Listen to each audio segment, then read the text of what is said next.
What's going on, ladies and gentlemen? Welcome back to another episode of Quality Time with Uncle Drew. I am Uncle Drew, of course. And we got something very, very interesting to talk about today. It's been something that has been cracking me up the last couple of days since I saw it. And I think it's also just a valuable teaching lesson for a lot of young people and student athletes and athletes out there who are growing up and want to have a career in sports or want to get through the upper echelon of college sports and maybe professional sports later. But one of the biggest things I talk to my clients about or guys that I'm mentoring are doing the small things. And there's always this misconception of the small things don't matter, or yeah, I'll do that when it counts or when it matters. And like one of my coaches used to say, it don't get you till it gets you. But when it gets you, it's going to get you and it's going to pop up in the most pivotal moment. But outside of that, when I tell people to do the foundational things, the small things, it could be as little as waking up and making your bed, brushing your teeth, putting on deodorant, checking to see if the door is locked. Like those smaller things, without necessarily saying exactly what I mean, are some of the things that I mean. Some of the things that we can overlook, and although they might not be that big on this day or that day, the day that they get you is, when you forget to lock the door and somebody breaks in your house or just walks into your house for that matter of fact. And so, necessarily with the situation that I'm talking about, I ran across this video that had to do with the Alabama receivers. And I'm not sure if this video was from training camp or from last year or from currently what they're doing right now in February. But their coach was very, very angry. And their coach was very angry. And he started talking about the receivers as a group. And he named two receivers who are always at the top of the board in what they do in practice and in the weight room, from my gist of everything, and how that matches up to how they're acting or how they carry themselves off the field as well. So while he's kind of getting mad and getting angry at them, he's talking about, man, I'm tired of this. I'm sick of this. And he says, there's a reason why my two top receivers are the only guys that are in here taking notes. And then he goes on and talk about everybody having weird haircuts and looking pristine, and that there aren't any dogs in that room. And he goes on. I watched this about 7, 8 times, and I found myself laughing because one, I'm pretty sure if you're an athlete and you've played long enough, everybody's had at least one coach like that. You dislike that coach. I would hate to say hate, but you dislike him, but you also like him. If you're a true athlete, you like him. And also, if you're a true athlete, you like him because he's going to set everybody straight and he's going to tell the truth. That's one reason why you like him. So no matter if you just like, man, coach is tripping, he too hard on us. At the end of the day, if he's doing it to make you better or to make y'all better as a group, because he knows if y'all don't get better as a group, y'all won't win as much as you can, then you'd accept that. I say you dislike him because there's nothing worse than being called out, especially when you're given lack of effort, when you haven't been putting your best foot forward, when you've been cutting corners, just all that stuff. And a coach that calls you out on that stuff means that he notices, but more so, he knows your potential. He knows that you have the potential to do more than you're currently doing. I want to say it shouldn't anger you, but it should because someone knows the real potential that you have. And so that's the even funnier thing. They know that you're better than the version of you that you've been putting forward. And so now they're going to try to pull out the best version of you. So those are just a couple things in that instance. I laugh my ass off. I'm not even gonna lie to you. I laugh my ass off, and I've watched this 7, 8 times because when he starts talking about y'all weird hairstyles, y'all come in here all pristine. That was totally like another. I mean, this means like I've been having this inside my heart for a while now, and now I want you guys to feel and understand what the hell I'm saying because I'm gonna hit you where it hurts. I see y'all putting all that time into your hair. I see y'all coming here taking selfies and putting on videos and posting them to Snapchat, whatever, whoop, whoop, whoop, whoop, whoop. But you don't come in here with that same energy to learn these plays or look over this film or get out on that field and practice hard. So I'm gonna dig into your haircut. And I just thought that was so funny, but it's a sign of a good coach and knowing how to connect with your players is knowing how to push them. And I don't know what this talk will do for them or for that receiver room. But I know if all the guys in there respect that receiver coach, that whatever they have that next practice or that next year or those habits that he's talking about, some of those habits are going to get better. Some of those practices are going to get better. How people show up is going to be better. Are people coming prepared will be better than it was in the past because they know, because they have self awareness, because it's been brought up to them. And so the biggest thing I want to talk about is the coach got into, he said something at the very beginning. He said, my top two receivers in here, they're the ones that ball out at practice every day. But they're also the only people that are taking notes in here. And in that video, one of the players is Ryan Williams, who was a true freshman this past season, had a great breakout year coming onto the scene.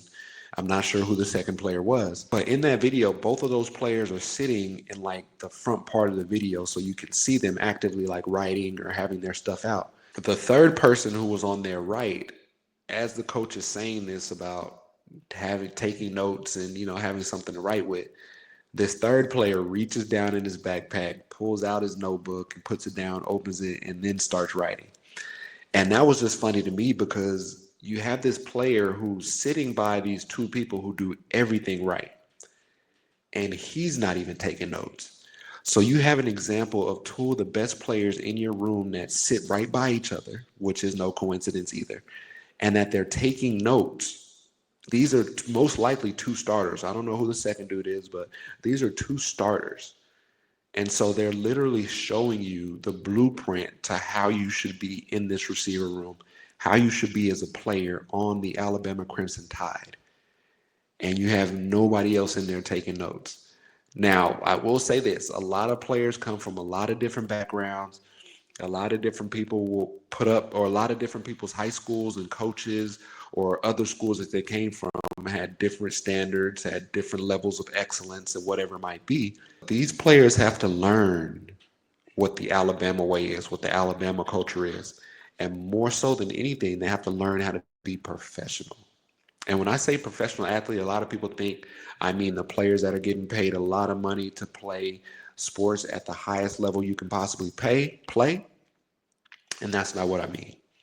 What I mean when I say professional athletes are the people that show up and are prepared and are professional in how they move around other athletes and how they move in their sport. So being professional as a track athlete is going and doing your warm up X amount of time before your race, before your coach even has to tell you to. Being a professional in football is coming out to the field with both all your cleats tied, your equipment in order, you're taped up, and you're coming out 5 or 10 minutes earlier than you're supposed to because you're going to go catch some balls on the jugs machine or catch some punts from the kicker or some kickoffs from the kicker. Being a professional in basketball is making sure that you eat the right meal X amount of time before the game and that you do your proper warm up when you get on the court and you go through your warm up routine so that when it hits 5 minutes on the clock and you guys go back into the locker room before you come out for the game, you feel like you're in the best possible condition you can be in order for you to play that upcoming game. Those are the things I mean about being professional athletes. And we're getting to the point where there's parents and there's also AAU teams and clubs where people are doing things a lot different. But all this stuff is causing you to grow up faster. Do I agree with that? Do I think it's right? No. But with the chance for you to go to college and make some money and for you not to be an amateur in a sport, there are people out here that are getting hundreds of thousands and some in particular cases millions of dollars to go to these colleges and represent them and play a prominent position like a quarterback or be a Travis Hunter and be an all-star Heisman Trophy winner. So now you're playing by a different set of rules. So if you're going to get and fall into this money, you have to be prepared on how to act as an athlete. What's expected of you. Like I said, do I think it's right? 100% right? No.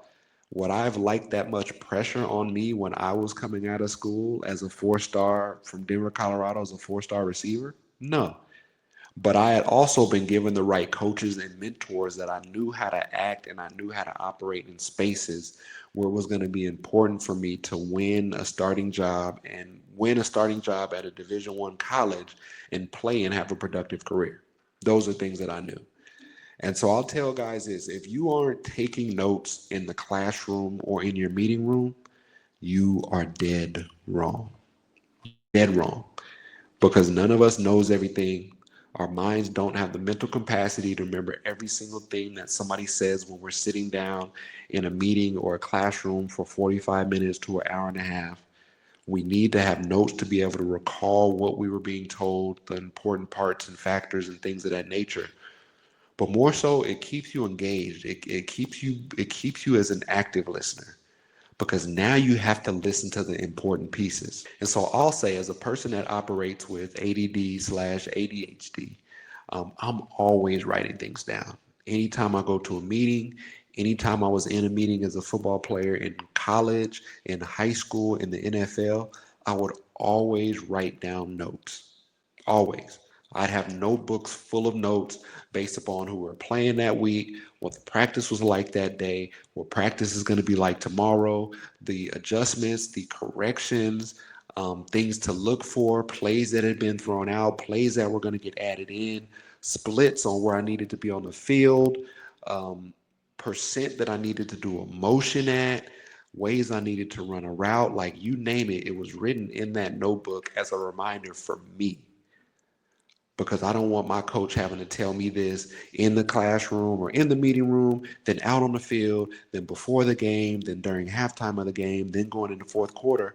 Like I wanted my coach to know, like, nah, Drew's prepared. Drew knows everything in and out like the back of his hand. We ain't got to worry about him. He can go out there, we can call a play. He's going to line up in the right place. He's going to block the right person. He's going to run the right route at the right depth. He's going to do all this stuff. So why you think that writing down notes and taking notes is a punishment? It's a privilege to be able to be taking notes because that means that you are in the mix. If a coach didn't want you taking any notes, one, he probably doesn't care about you. And two, that means he's like, man, this guy's never going to be on the field for me, so it doesn't really even matter. So those are some things you do not want.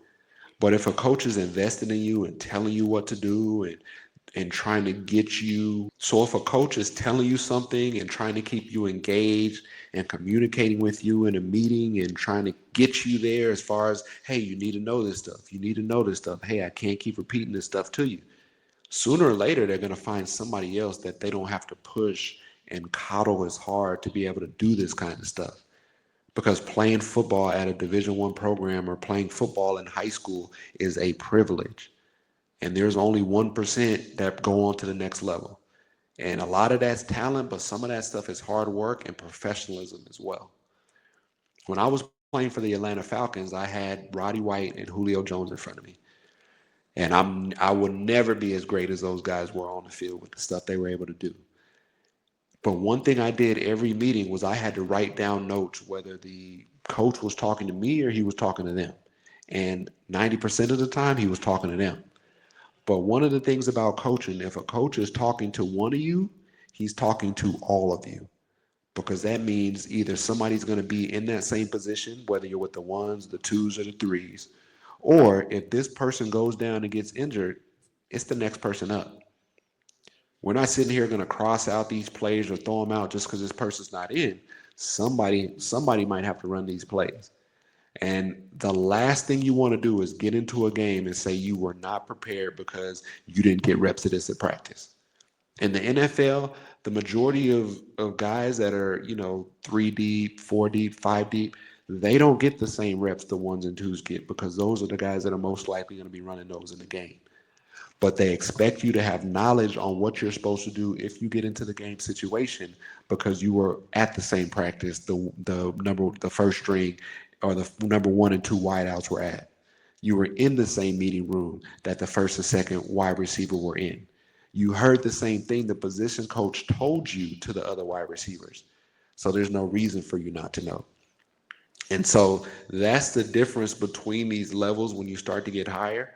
But you have to handle yourself like a pro, a professional. You got to be prepared. You got to want to learn. You got to want to write down notes to be able to refer to later.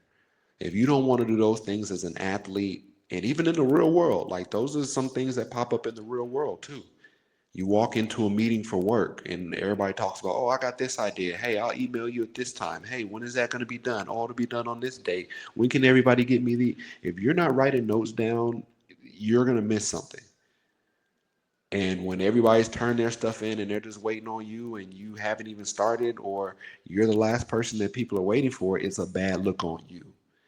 And so, last thing I'll say, just going back to position coaches and athletes and what your coach expects from you, if you're one of those people that's taking notes, that's asking questions, that's sitting in the front of the classroom or the meeting room, they trust that you know what you're doing. They trust that you can handle the job. They trust that you're proficient in everything they're teaching. And they know that you have the self awareness that you've taken control of your own learning and your own athletic career by knocking down as many things as you can on your own in order to be in a position to contribute to the team whenever that time comes. And so there are some players that coaches don't worry about at all, and there are some players that when they go on the field, their coach is like, man, this can go two ways. This can go really good, or this can go really, really bad. So once again, be a professional in all aspects that you can be in. It's tedious, it's hard, it's challenging, but at the end of the day, being a professional is so rewarding because there are a lot of people that just skip steps and forget that there's levels to this.